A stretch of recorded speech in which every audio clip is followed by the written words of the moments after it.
I'm looking a little speckled today. I got some things lasered off, but it's all good. We're going to continue with the show as programmed. Hey, it's Emily Reagan. I teach virtual assistants how to be highly prized, highly paid, souped up marketing assistants. And I'm all about helping you find good quality clients and offer exceptional services to be able to get to that freelancer holy land where you're working with ideal dreamy clients and charging premium rates without having to double, triple your capacity. Today, I have a curriculum designer, Kat O'Brien, here to help us with some of the services we would do with a course creator to help them sell their course. And it goes back to the roots of designing the course. So Kat's going to explain what curriculum design is and give us some tips for how we can help our clients improve their own student success rate. While you're here, subscribe to my YouTube channel so you don't miss out on any more exceptional marketing services and ideas and how to wow your clients. You can also find a link below to my free Facebook group and also a freebie. It's 10 marketing services that I started out with in my digital service business that grew me to a 6-figure service provider. All right, let's jump into the episode.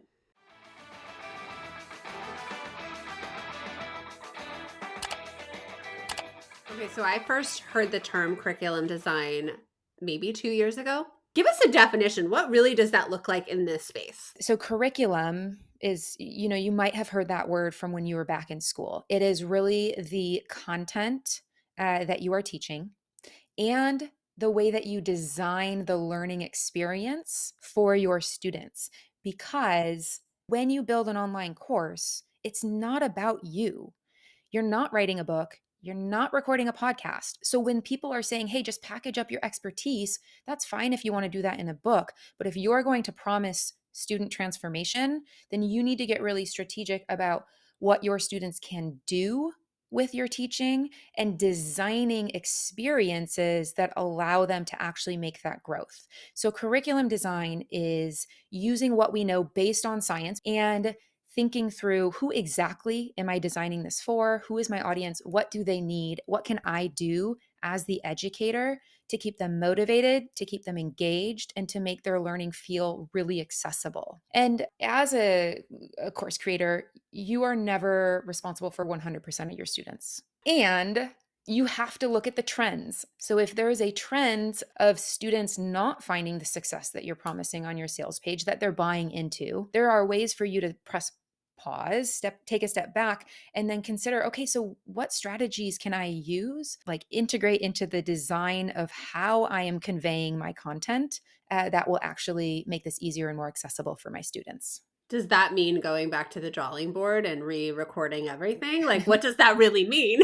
In my experience, I've never seen a program that needs to do that. So what you can do is constantly remind them why you are doing what you're doing and how it's going to bring them closer to solving their problem. A huge hurdle that I see course creators experience is a lack of engagement, like we're talking about, where people drop off after a certain module. And that's usually just because it's the way they frame what they're asking students to do. So if you can constantly connect to the problem that they're solving, be incredibly explicit about what it is that you're asking them to do, why, and how it's going to benefit them. And remember that these are adult learners and that they want to feel in control of their learning. So we're not acting like they're children. You will see an increase in engagement. How do we do it without re-recording everything? Directions are actually a really big thing that I work with clients on because it's so easy to assume that our students know what to do, but you can, under each video, put a little paragraph, or maybe not a whole paragraph, put a few sentences about what they're going to learn, why it matters, how it brings them closer to their goal. Those 3 things right there will help them invest their time into that video or that worksheet or that activity. If you have a live group coaching aspect to your program, that is an amazing space for students to bring their learning in and connect it to those real life problems and connect it to that real life outcome so that they're talking about, so they're thinking about, but it's even better if you can get them to say it out loud, like in a group coaching call, how this is going to benefit them. So something I work with my clients on is writing objectives for every single lesson. So objectives are just, what is the outcome of this lesson, if we say it's an objective for the lesson, what is the actual outcome of this? And we make sure that that objective is skill focused. So if you have a video, usually, again, videos aren't the issue because there does need to be instruction. There does need to be some foundational knowledge acquisition. And that's great. But then it's more about like, okay, so then what are you asking students to do with that video?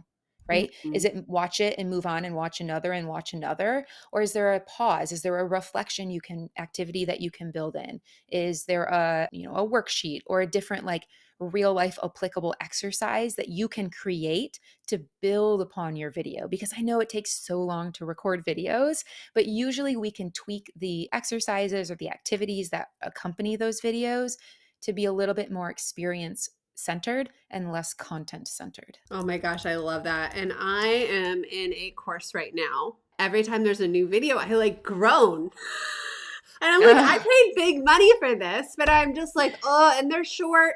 She's following the rules. Like they're short videos, they're bite sized, but like, Again, there's a few things if students are groaning. One, it's maybe that it's not super applicable to your problem. You signed up for mm, that course because you have a problem. And maybe the problem is just that you're not as good at something as you want to be, right? And so if the videos aren't tangibly helping you solve that problem, it just feels like absorbing more content, more knowledge, mm, and it doesn't lead to action. That's not going to be that helpful.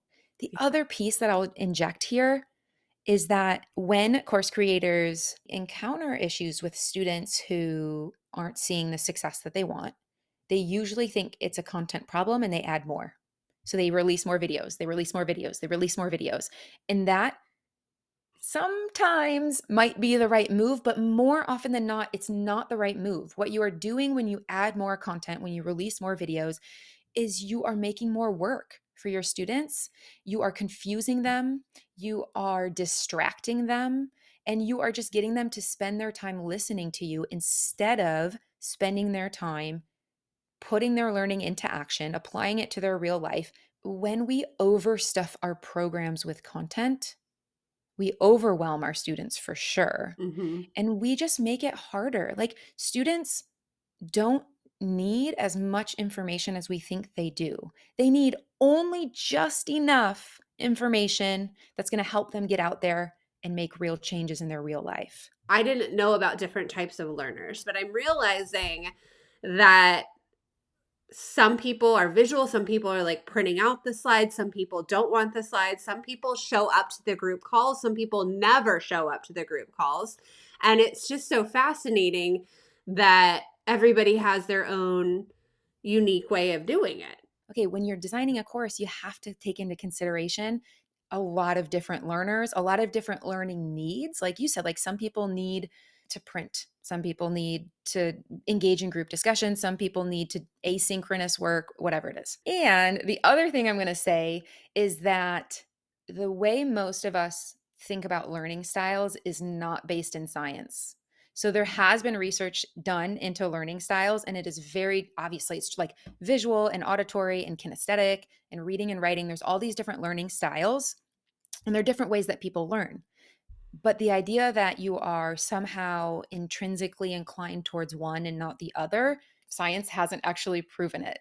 Mm. What the research has shown is that the magic happens when educators integrate all four or three, depending on who you ask, learning styles into one lesson so that you're getting visuals while you're hearing the auditory that encourages you then to go and have the kinesthetic or the hands-on experience. I'm seeing like Kajabi come up with like baked assessments, like you can bake in and quizzes, and then I'm seeing more courses like say at the end, like, okay, now you're certified, you completed it.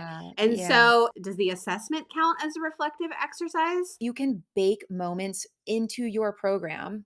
Maybe it's at the end of each module, maybe it's after group coaching calls or whatever it is.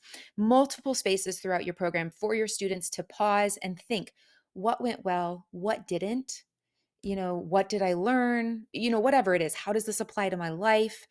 that reflection does a few things. Number one, it cements that learning into your brain. Number two is that baking in reflections and in getting students to engage with them, and sometimes it's really great to get them to share, if you have a community, to share reflections with one another, it really can help with engagement because your adult students really need to be able to assess their own learning. That's another reason why we talk about sharing objectives so students can know concretely, did I quote unquote master this skill or not? And when they reflect and say, oh my gosh, yes, I did learn that, that reinforces that the time they're spending in your program is super valuable. It's getting them closer to their goals. And it means that if that was valuable, this next lesson or this next activity must also be valuable. So it keeps them in your Ooh. program. And then the third piece is that when it does come time to gather that social proof, your students have had these experiences where they've written down or whatever it is, however they've reflected about their growth all along the way. And they can give you really detailed responses about their experience and the growth that they've made in your program, which just gets you better social proof, which makes your selling easier, which improves your reputation. And it just goes on from there. How can we as marketing assistants gather this for them, support course creators, but also maybe steer them toward getting a little more help? So, the first thing I'll say is if anyone in your audience has a formal background in education, and if that's you and you're listening, trust your instincts. So that's the first thing I'll say. And I know that's not everyone, but for the subset of people who are educators, you are Yeah. so primed for this type of work. The other thing that I'll say is, and this is for anyone, is if you are working with a course creator and they aren't also seeing a trend of student success, it might be time to hit pause and go back to refocus not on the content, but instead on what are the skills we're trying to teach and what experiences are our students having. So, again, not what are you teaching, but what are our students doing with their learning and how are they applying it to their real lives? And I think even just bringing that up to your clients if they're creating courses or group coaching programs and just reframing the mindset and the way that we approach courses to not what are we teaching, but what are our students doing? What are we facilitating? How are we creating a really safe space for our students to practice, to experiment, to try new things, to fail, and to then learn from that? I think if any, the big takeaway from this podcast is it's so much more than the really good sales page. Like you touched on, and we really didn't even open that box, like testimonials, case studies, social proof, but it like comes down to the quality of the course. Hey, I hope you found that so helpful. There is an entire podcast with Kat. There's more to learn. Go check out the full episode over on Unicorns Unite. You'll find a link below. You can also search for it on your favorite podcast listening app. I'll see you in the next one.